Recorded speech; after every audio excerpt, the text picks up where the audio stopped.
1,1 triliun 322 miliar 645,063,000. KPPU setelah efisiensi 11 Februari 2025 lewat rapat online Kemenkyu, DJA Kemenkyu adalah 37 miliar 900 ribu, sehingga setelah rekonstruksi 67 miliar 473 ribu 198,000. Betul ya? Betul ya. Nah, saya juga ingin menyampaikan bahwa tadi karena ini menjadi pertanyaan berbagai pihak. Belanja pegawai Kementerian BUMN senilai 77 miliar 619.364 ribu. Kemudian Kementerian Perdagangan 694 miliar 037.509.000 termasuk titipan belanja pegawai dari BPKN. Betul Bapak?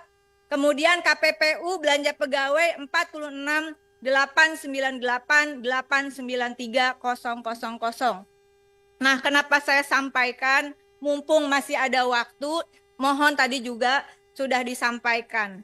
Belanja pegawai pertama adalah Bapak Ibu jangan hanya belanja pegawai tetap di BUMN dan pegawai PNS P3K yang ada di badan begitu ya, di komisi, di KPPU dan BPKN. Tolong berikan data yang jelas tentang semua pegawai dengan status kerjanya. Itu yang pertama, karena saya sepakat dengan teman-teman lain dan tentu dengan pimpinan, kami tidak memiliki hak sekali lagi untuk membahas Satuan 3 berdasarkan keputusan MK.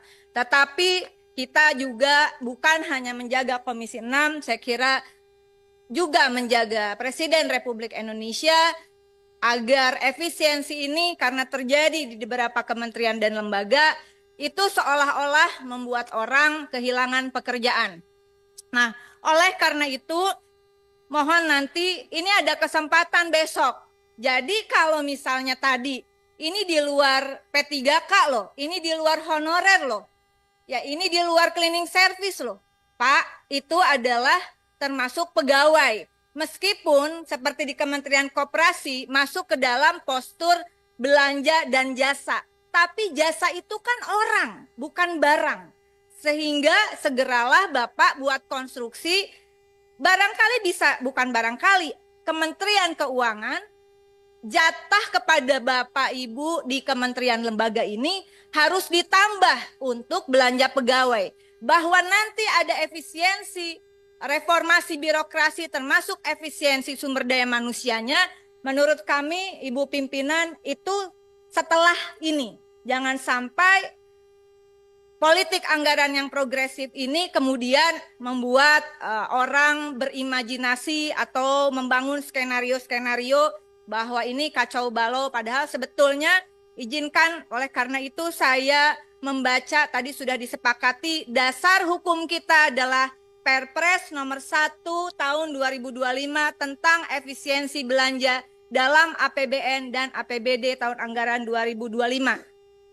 Di diktum ketiga, ini karena kemarin saya berdebat cukup panjang Ibu Ketua, karena ternyata yang SK Menkyu itu sudah tidak berlaku lah kurang lebih demikian. Karena ada rekonstruksi untuk lahirnya efisiensi yang baru begitu ya.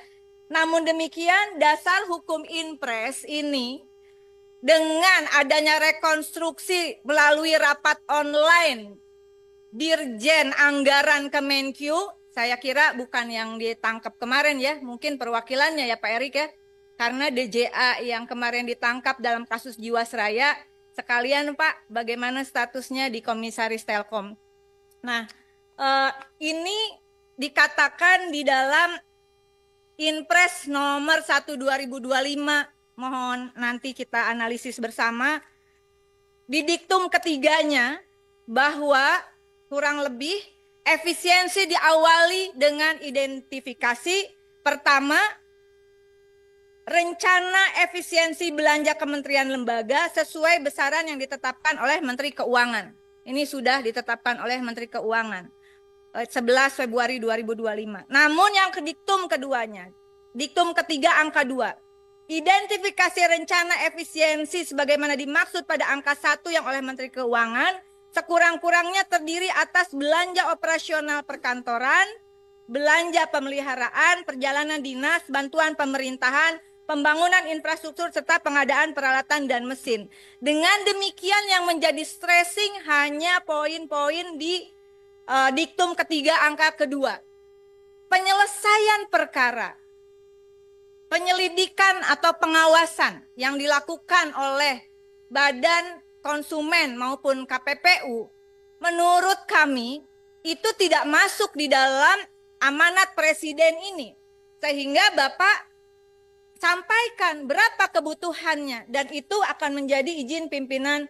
Semoga menjadi catatan di dalam kesimpulan rapat ini. Barangkali nanti besok ada perubahan karena tidak mungkin kasus-kasus itu tidak diselesaikan.